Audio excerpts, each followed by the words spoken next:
Hello दोस्तों, central job preparation में आपका फिर से स्वागत है। आज के वीडियो में हम लोग देखेंगे वैदिक काल से पूछे गए टॉप एमसीक्यू क्वेश्चंस।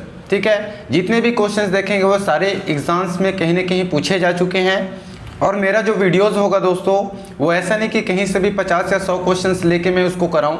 ठीक है, टॉपिक वाइज रहेगी। और आज के वीडियो में देखते हैं वैदिक काल। ठीक है, तो चलिए स्टार्ट करते हैं। पहला क्वेश्चन, निम्न में से किस नदी को ऋग्वेद में माते तमा, देवी तमा एवं नदी तमा संबोधित किया गया है? सिंधु, सरस्वती, विपाशा और अस्किनी। तो ऋग्वेद में दोस्तों सरस्वती नदी को माते तमा, देवी तमा और नदी तमा कहा गया है, जिसका अर्थ है दोस्तों सबसे अच्छी माँ, सबसे अच्छी देवी तथा सबसे अच्छी नदी। और ऋग्वेद में सरस्वती नदी को सबसे पवित्र नदी भी कहा गया है, तो आप इसको भी याद रखेंगे। अगला क्वेश्चन बढ़ते हैं। ऋग्वेद में अघन्या का प्रयोग हुआ है बकरी के लिए, गाय के लिए, हाथी के लिए, घोड़े के लिए। तो अघन्या शब्द का प्रयोग ऋग्वेद में गायों के लिए हुआ है, ऑप्शन नंबर बी।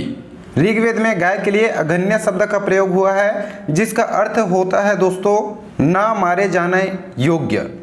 और गाय की हत्या अथवा उसे घायल करने वाले व्यक्ति को ऋग्वेद में ये उल्लेख मिलता है कि उसको मृत्युदंड तथा देश निकाला की व्यवस्था रखी गई थी।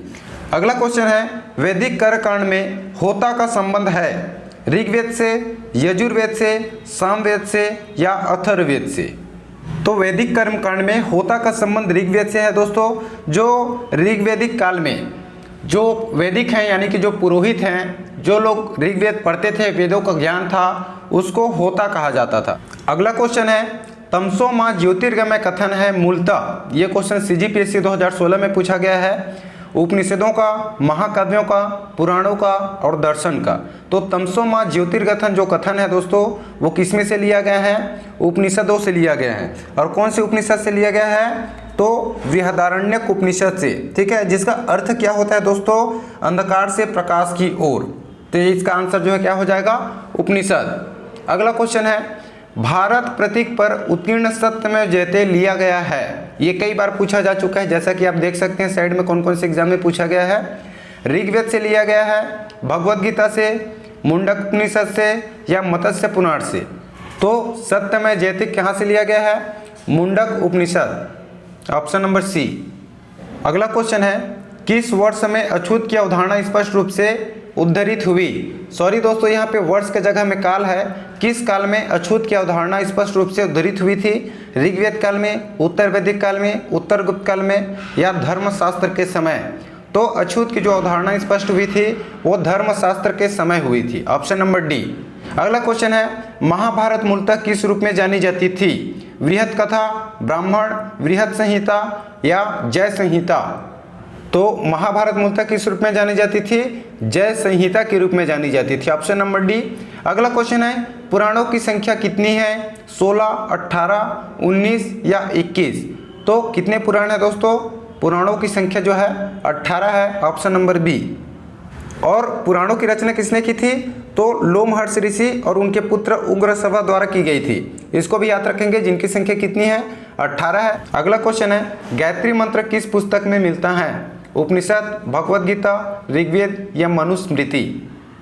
तो गायत्री मंत्र कहाँ से लिया गया दोस्तों, किस में मिलता है?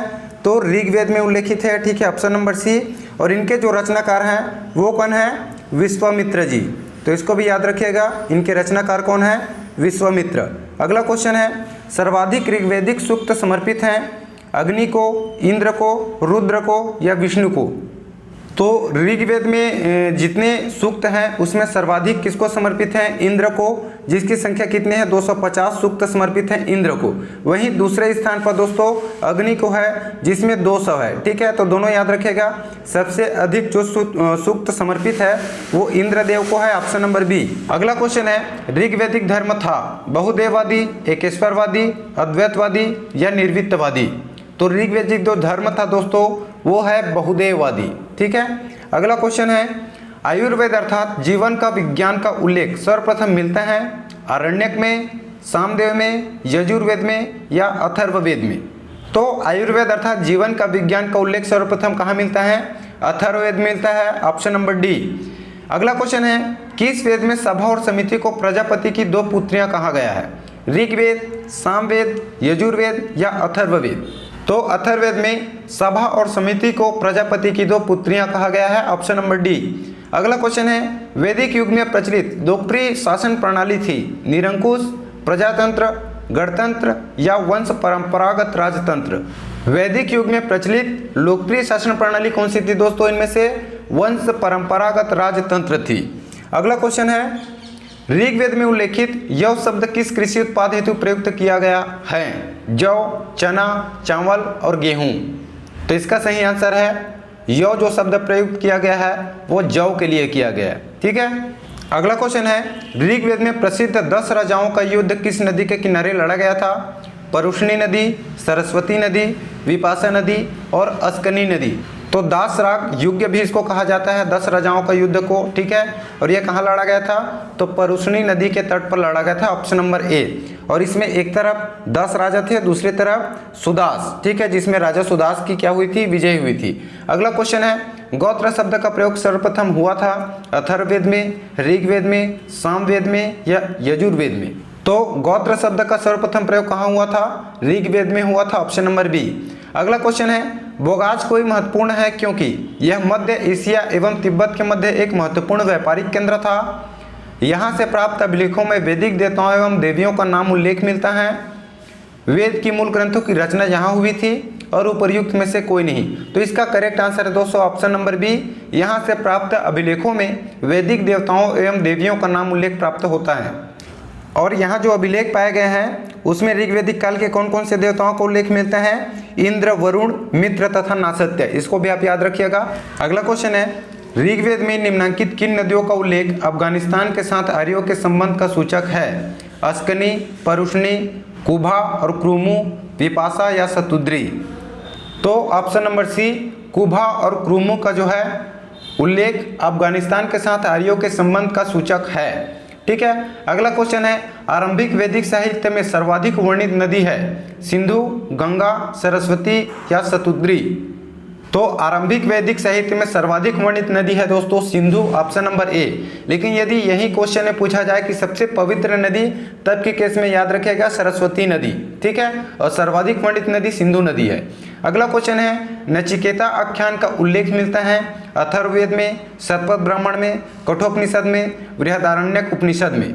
नचिकेता आख्यान का उल्लेख जहाँ पे मिलता है दोस्तों वो कौन से उपनिषद में मिलता है? कठोपनिषद में। ठीक है। अगला क्वेश्चन है, निम्नलिखित में से किसका संकलन ऋग्वेद पर आधारित है? यजुर्वेद, सामवेद, अथर्ववेद या इनमें से कोई नहीं?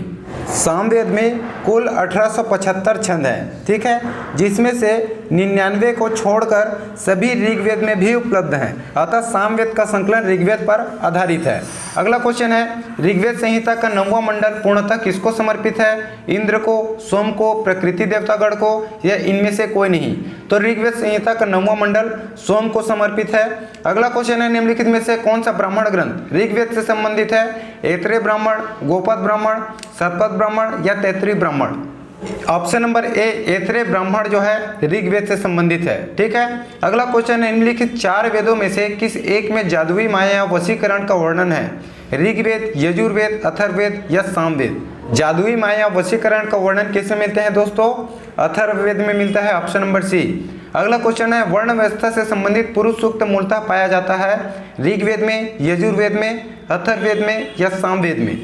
तो वर्ण व्यवस्था से संबंधित पुरुष सूक्त किस में पाया जाता है? ऋग्वेद में पाया जाता है। ठीक है। अगला क्वेश्चन है, त्रयी किसे कहा जाता है? 3 वेदों को, 3 उपनिषद को, 3 दर्शन को या 3 पुराणों को?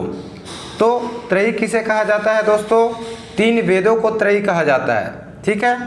कौन कौन से वेद? ऋग्वेद, यजुर्वेद तथा सामवेद। ठीक है।